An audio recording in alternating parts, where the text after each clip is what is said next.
যারাই সিনেমাটা নিয়েছেন তারা লস খাবেন না, তারা definitely they will make back the মানি।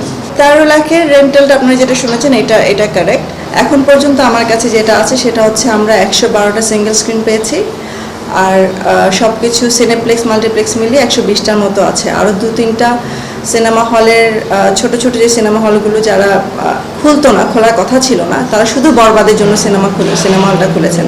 আর আপনারা যেহেতু জানেন যে আমাদের গভর্নমেন্টের এই প্রবলেমগুলোর কারণে, আমাদের গভর্নমেন্ট চেঞ্জ হওয়ার কারণে অনেকগুলো সিনেমা হল বন্ধ হয়ে গিয়েছে, অনেকগুলো সিনেমা হল ভেঙে ফেলেছে। সো 8-10টার মতো সিনেমা হল নাই, যেটা গত বছর ছিল। তো ওই হিসেবে আমার মনে হয় যে আমরা ম্যাক্সিমাম সিনেমা হলটাই পেয়েছি।